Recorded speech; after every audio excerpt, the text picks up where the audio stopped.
If you are truly seeking peace, the first skill you must learn is how to be silent. But do not confuse this with the superficial, outward silence you adopt to slip away from arguments. The silence spoken of here is the one that must be established in the place where the real battle is fought, your mind. Because the noise stealing your peace is not flowing from the outside world. Its source is your mind. Your own thoughts, expectations, fears, and automatic reactions, they all speak ceaselessly within you. They interrogate yesterday, calculate tomorrow, judge you, weigh other people's probable reactions. And this never-ending internal monologue erodes you without you even noticing. What's more, the vast majority of these voices don't even belong to you. Imposed ideas, patterns loaded onto you by others, beliefs instilled in childhood that you no longer need to carry. They all occupy space inside you and slowly suffocate you. If you don't sort through them, no matter how perfect everything appears on the outside, you will continue to feel exhausted, overwhelmed, and disconnected from the people around you. That is why this journey was not designed for you to do more. It was designed so you can shed the excess. And before you begin, do something small yet powerful. Take a deep breath and make this promise to yourself: I am committed to letting go and living in peace. Do not dismiss this as an ordinary sentence. It is a way of sealing your devotion to yourself. When you declare it, you integrate it, engrave it into your subconscious, and begin reprogramming your mind. In this way, the peace you seek gradually becomes your natural state. If you're ready, let's begin. Chapter 1.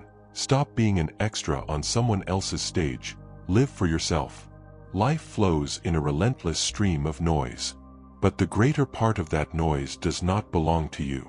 It is woven from the opinions, expectations, demands, and judgments of others. From early childhood, explicitly or implicitly, people are conditioned to conform, to please, and to meet expectations. They are expected to be the good child, the good friend, the good student, the good employee. Yet rarely are they shown that simply remaining true to themselves is also a legitimate choice. And so we begin building an entire life on foundations that are not our own.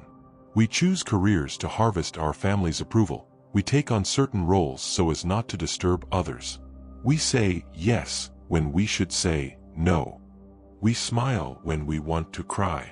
And gradually, we turn down the inner voice that whispers who we truly are, then shut it off entirely. When you live for others, you become a shadow of yourself. You begin to experience a deep disconnection, as though every step you take does not truly belong to you. You may succeed, you may collect praise, you may even act as though you're happy. But none of it ever fills that inner void you carry throughout your life. Because deep down, you know this is not your life, it is the life others have designed for you. When every decision you make is fueled by fear of rejection, the need for approval, or societal pressure, you inevitably burn out, fall apart, and lose your direction. True fulfillment does not come from pleasing everyone, it comes from staying true to yourself. It comes from being able to make choices that are meaningful to you, even if they look strange or selfish to others. Because you are the one who will live with the consequences of every choice, not them. And no one but you can know what you are passionate about, what ignites you, what truly satisfies you. Living for yourself is not selfishness, it is courage. It is being able to hear your own voice beyond the noise. It is being able to set your priorities without guilt. This understanding is supported not only by philosophy but by science as well. Research on self-determination theory has shown that people who feel their decisions are autonomous and reflect their true selves report significantly higher levels of satisfaction, motivation, and emotional well-being. In contrast, those who live under constant pressure to meet external expectations experience greater anxiety, depression, and a chronic existential emptiness. Authenticity is not a nice word.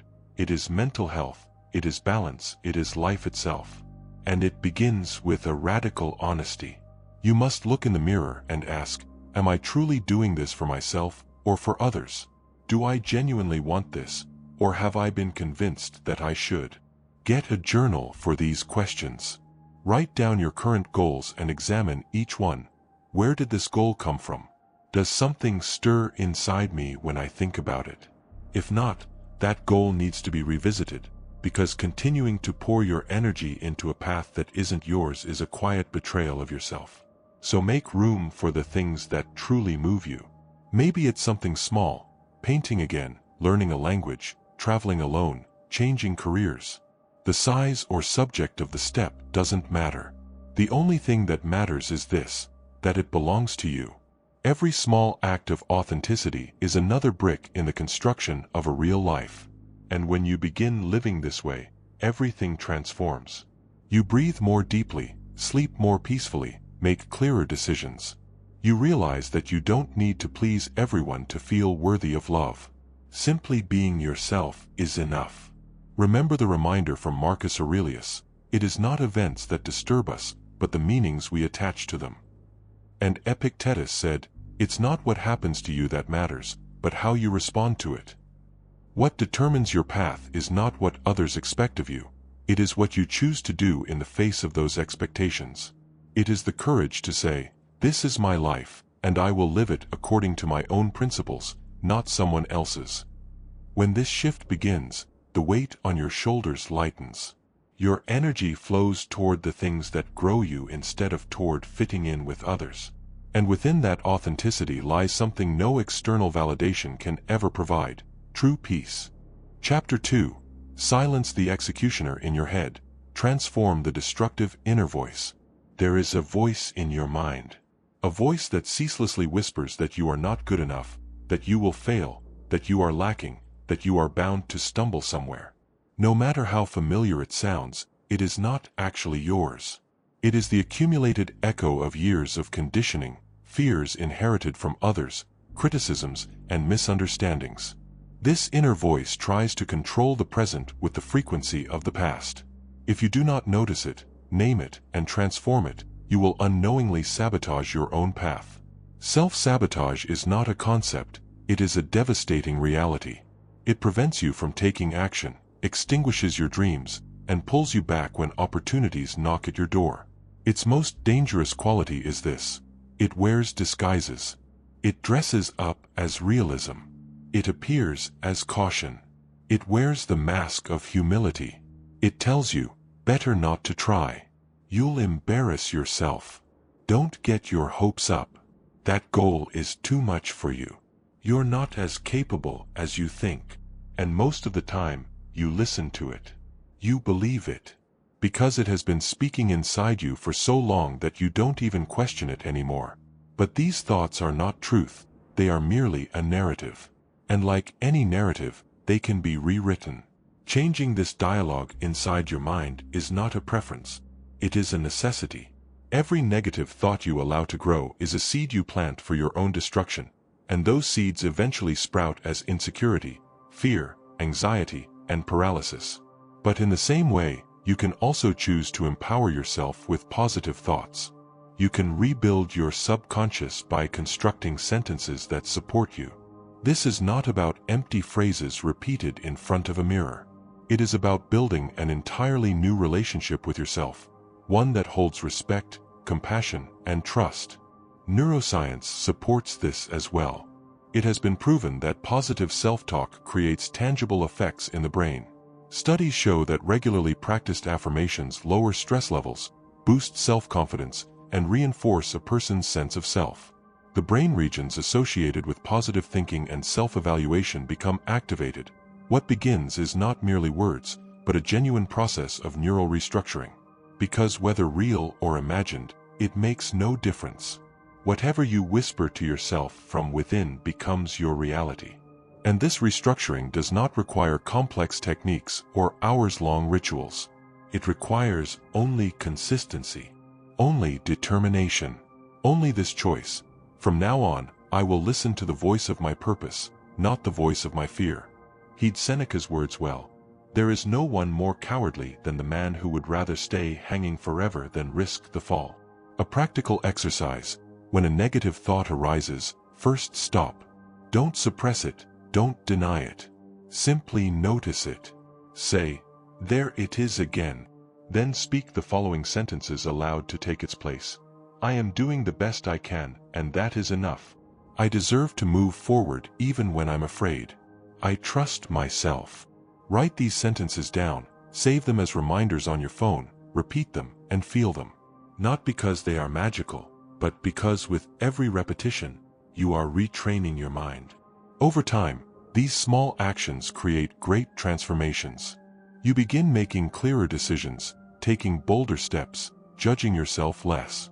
Because you have finally understood, the greatest adversary blocking your way was never on the outside, it was within you.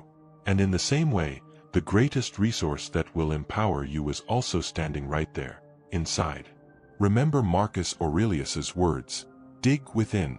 The source of goodness is inside you, and it will keep flowing as long as you keep digging.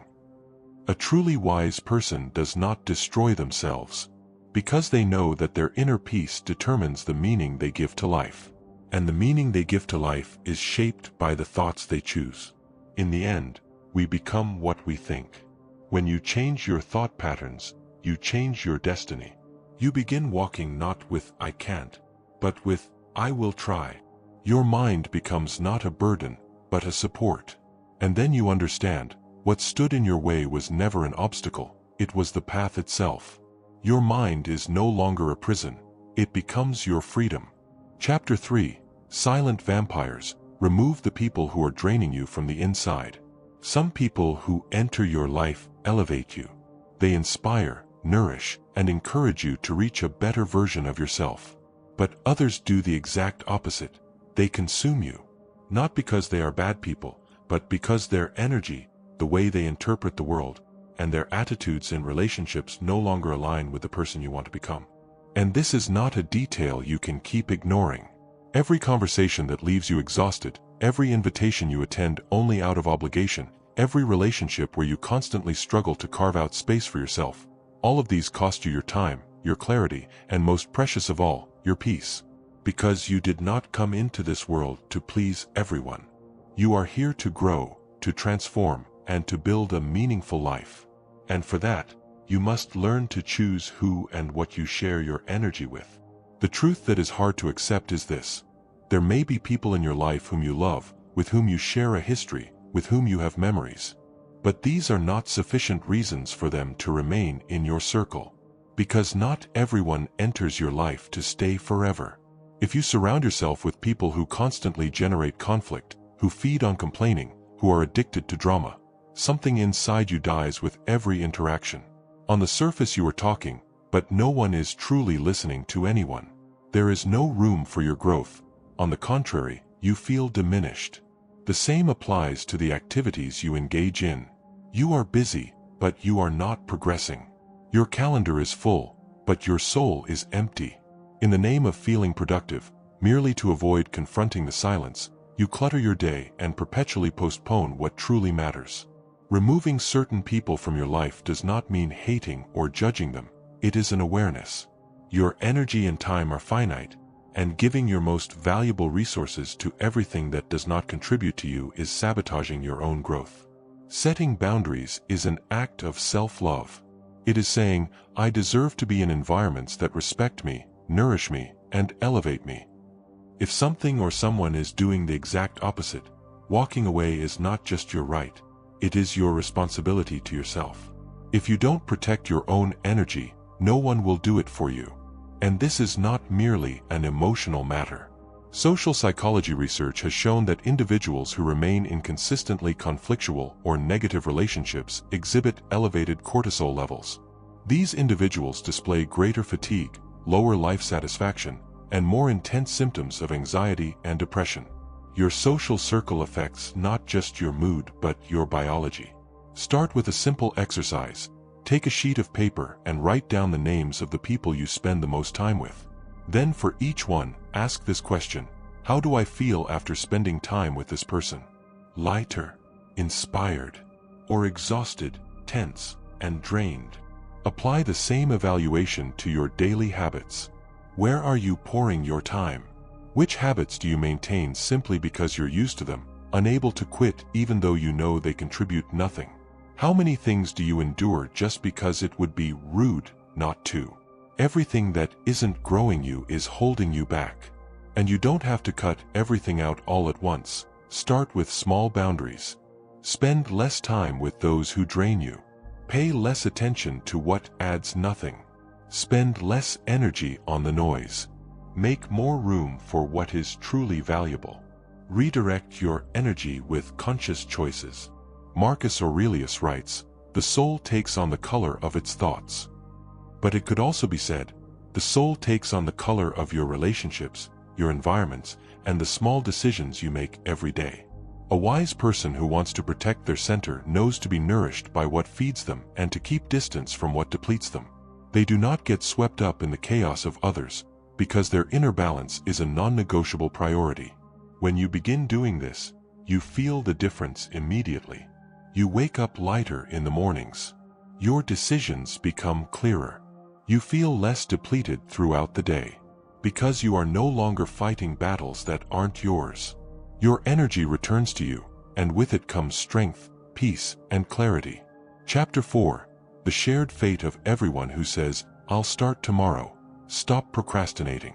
Dreams don't die all at once. They fade quietly, slowly, smothered between excuses, distractions, and the empty promises you make to yourself. "I'll start tomorrow." "I'm not ready."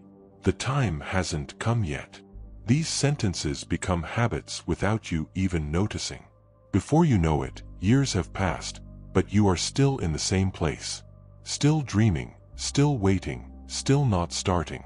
There may be an idea inside you, a goal, a desire, but more often than not, you postpone it. You pacify yourself with thoughts like, "The conditions aren't right. I'm not fully prepared." And meanwhile, time flows on. Days turn into weeks, weeks into years. One morning you open your eyes and discover you still haven't taken a single step. This state of procrastination is the most insidious form of self-sabotage, because its justifications seem reasonable. "I need to plan first. Let everything become clear. Let me wait a little longer." But these are the dressed-up disguises of inaction. The truth is that the perfect moment will never arrive. You will never feel fully ready. The longer you wait, the harder it becomes to act. Progress begins with a step taken despite uncertainty. Courage is acting despite fear.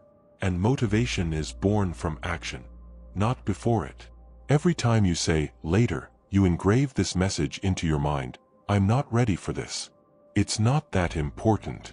I don't deserve this." Over time, these repetitions become part of your identity. You begin to postpone not just your dreams but your self-confidence as well. But if today, no matter how small, you take a step, the message changes. Your mind begins to reprogram itself. "I can start, this matters to me, I am worthy of this." And this is not merely a psychological transformation, it is a biological one. The brain's reward system activates, motivation climbs, a sense of satisfaction is born. A cycle begins. Action, result, satisfaction, more action. But this cycle only starts with the first step. So think now, what is the goal that truly matters to you? Not one sprouted from the world's expectations, but one that has grown from your inner desires. Maybe a project, maybe a career change, maybe writing a book, or simply going for a walk every morning. Do something small but concrete for it today. Write a page, do some research, make a phone call, sign up for a course, or just go for a walk. It can be small, but let it be real. Because this step engraves the following message in your mind: "This matters, and I took action for it." As Seneca said, "While we postpone, life speeds by." The point is not to rush, it is to live consciously. A wise person knows the power of today, because tomorrow is uncertain, and as we so often forget, tomorrow may never come at all. If you continue to procrastinate, your habits will steer your life. Once procrastination takes root, it is difficult to tear out. But if you start today, with small but determined steps, your mind begins to reshape itself. This is a transformation of character. It evolves into a way of life. Don't postpone. Begin. Even if it's with fear, even if it's in the midst of uncertainty, take the step. Because when you act, you send yourself this message: "I am no longer someone who waits, I am someone who does." And that difference changes the direction of your life.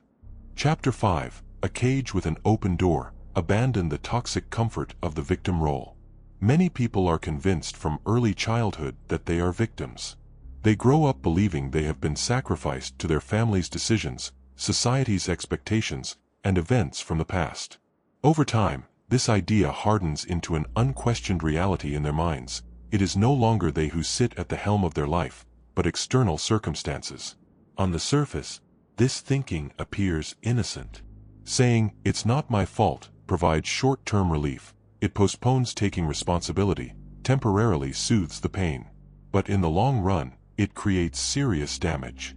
Because control has been handed over to others. Change is expected from others. And the person becomes a passive spectator of their own life. The victim mentality renders a person immobile. Instead of transforming their life, it forces them to surrender to circumstances. Opportunities become invisible. Energy is spent not on producing solutions but on complaining. And worst of all, over time, this state becomes normalized. The person can no longer even see their own chains. Yet true transformation begins not when external conditions change, but when the internal perspective shifts. Yes, you may have gone through difficult things. There may have been people who wronged you, events that caused pain. But those events are now in the past. The only thing you hold today is the power to decide what you will do with that past. Taking responsibility does not mean accepting blame. On the contrary, it is the doorway to lifting the weight off your shoulders and setting yourself free. It is being able to ask, "Yes, that happened, but how will I move forward from here?" From that moment on, it is you who sets the direction, not the circumstances. Psychological research shows that individuals who feel a sense of control over their own lives are more resilient, more at peace, and more solution-oriented. Because these individuals choose to live life by taking action, not by waiting. Now ask yourself, which event, which person, or which words are still keeping you anchored in the past? Which memory must you release before you can truly connect with the present? And how much longer do you plan to carry that weight? The victim mentality is an invisible cage you unknowingly weave around yourself. Each wire is braided from an injustice done to you, a word spoken against you, a pain you endured. Over time, you grow so accustomed to it that you don't even believe there is a life outside. But the truth is this: the door of the cage has been open from the very beginning. What keeps you there is not other people. It is the part of you that does not dare to step outside. At the foundation of ancient philosophy lies the belief that a person can liberate themselves by transforming their own judgments. This wisdom does not chase the question, "Why did this happen to me?" Instead, it asks, "What will I do with what has happened?" You are not the things that happened to you.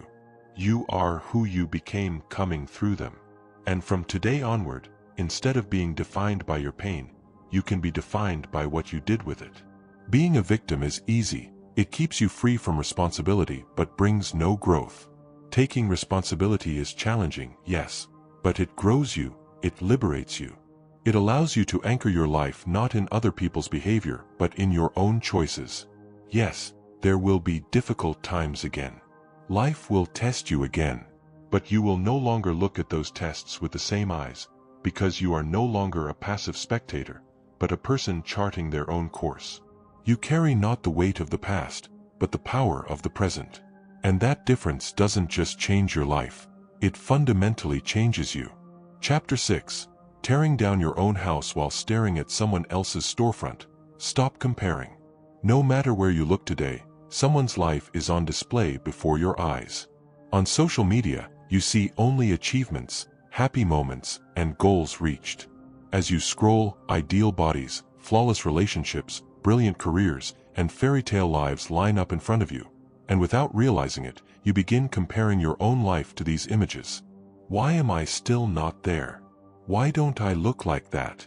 Why don't I have a life like theirs? But what you are comparing yourself to is not a real life. It is a carefully curated, filtered, polished storefront. You are launching a race between your full, unedited reality and only the parts someone else has chosen to display. And every time, this race ends with a draining sense of inadequacy. Comparison gradually becomes a habit. It makes you feel worthless, makes you believe you are falling behind, traps you in a conviction of inadequacy. No matter how far you have come, as long as you keep looking at someone else, you will always feel behind, because your focus is no longer on yourself. You have lost your center. The greatest danger lies here. While watching someone else's path, you forget your own steps. You belittle your own growth. Over time, you focus not on the life you are living, but on the lives you are not. Yet, every life has its own rhythm. Every process of growth is unique. Some people grow quietly, advance without fanfare, yet reach a far deeper fulfillment. Every person's path and journey is one of a kind. There are no wrong paths, only different journeys. An ancient saying captures this beautifully. On the mountaintops you will find both eagles and serpents. One arrived by soaring, the other by crawling. What matters is not so much where you have arrived, but where and how you came from. Some people appear perfect from the outside, but carry emptiness within. There is no single form of success or happiness. Science documents this as well. A 2018 study by clinical psychologist Dr. Melissa Grace Hunt of the University of Pennsylvania revealed that individuals who limited their social media use experienced lower levels of depression and loneliness. The research particularly emphasized that the tendency towards social comparison directly damages mental health. Comparison steals your present. It prevents you from appreciating what you have. You live with a constant sense of lack, and that feeling does not remain temporary. It becomes chronic.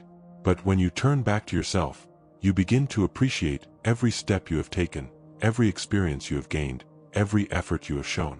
To change this habit, try a small exercise. Recall a recent moment when you compared yourself to someone. Maybe a social media post, a conversation, a success story. What did you feel in that moment? What thought of inadequacy surfaced? Then turn your attention to yourself. What have you accomplished in the past year? What have you endured? What have you learned? Write these down, because only when you look at your own path do you begin to see your true progress.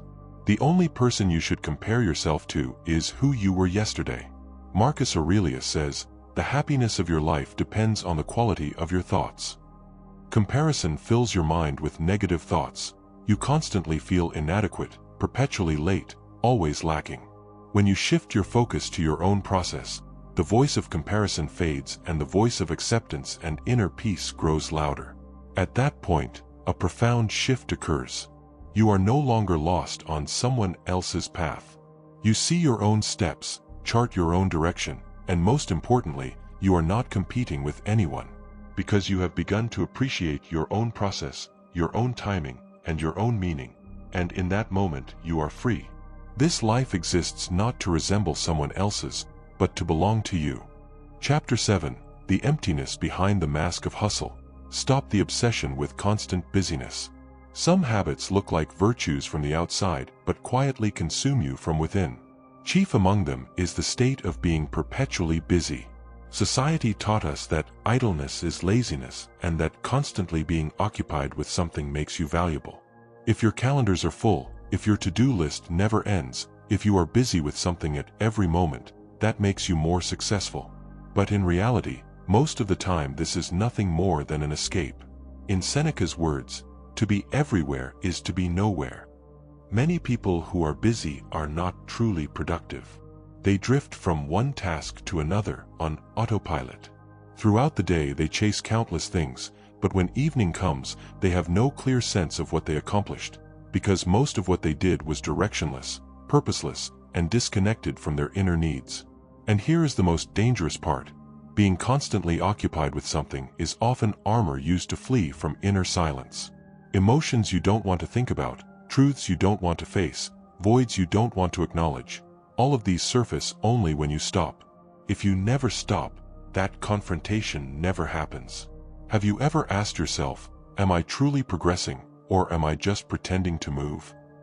If you feel guilty when you rest, if you feel worthless when you have free time, something is wrong.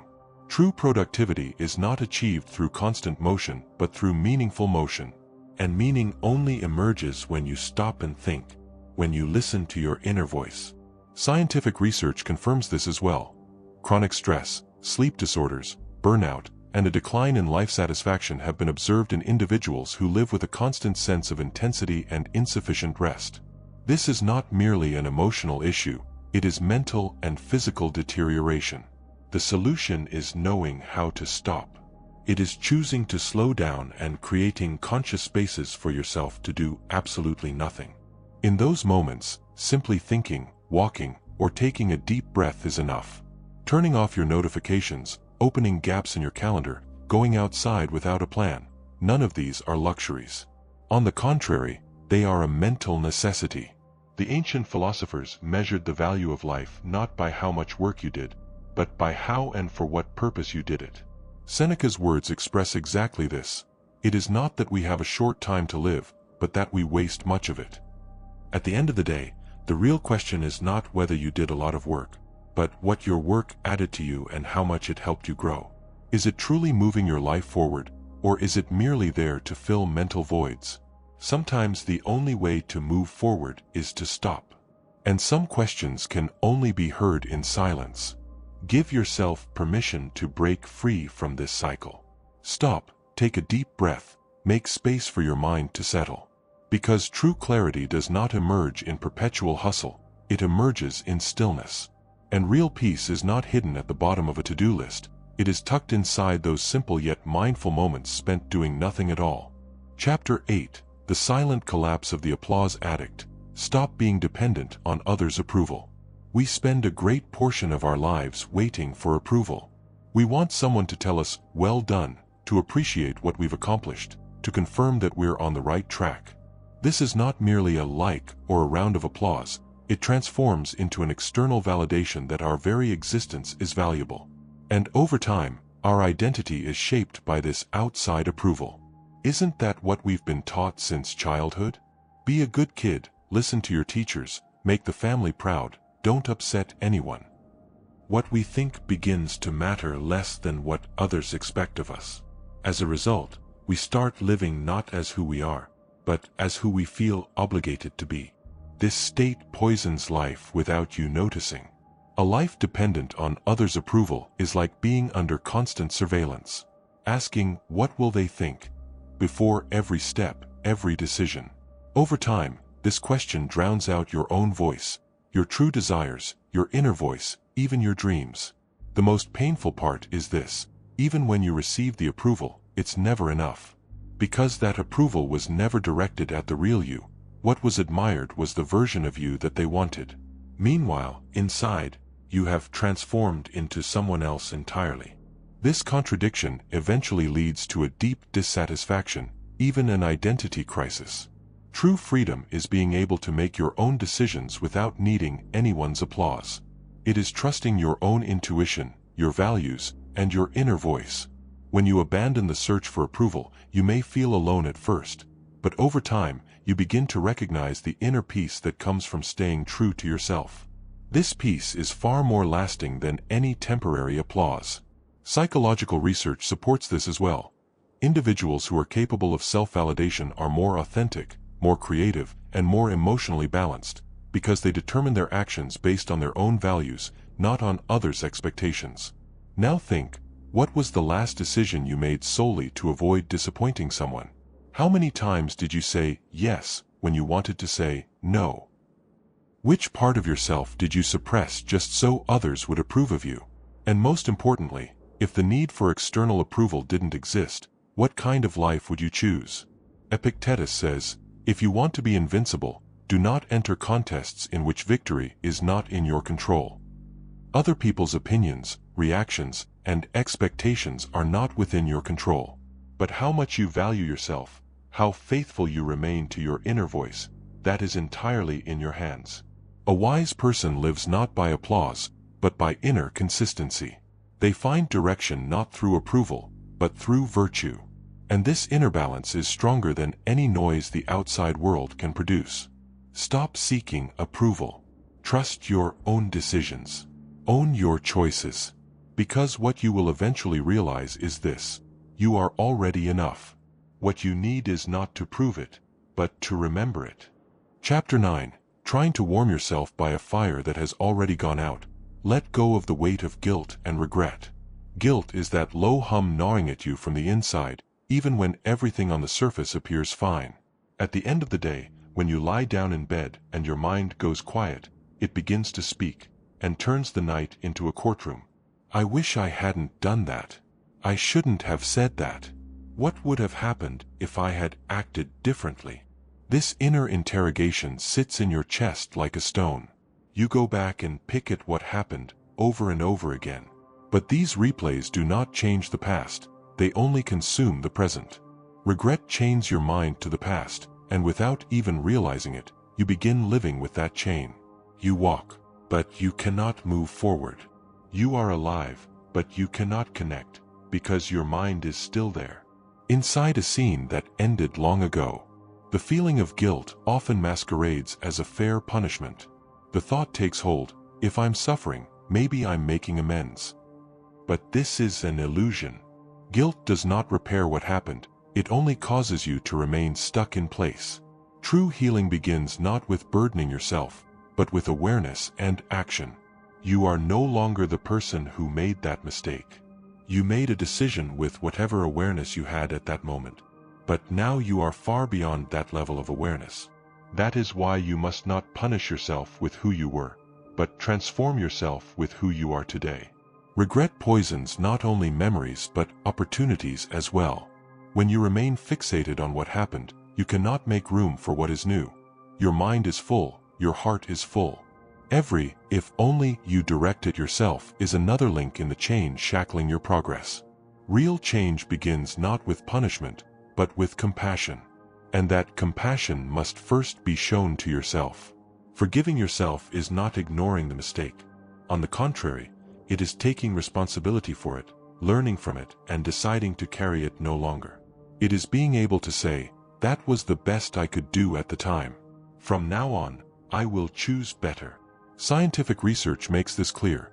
Individuals who are able to forgive themselves report less stress, less anxiety, and higher life satisfaction.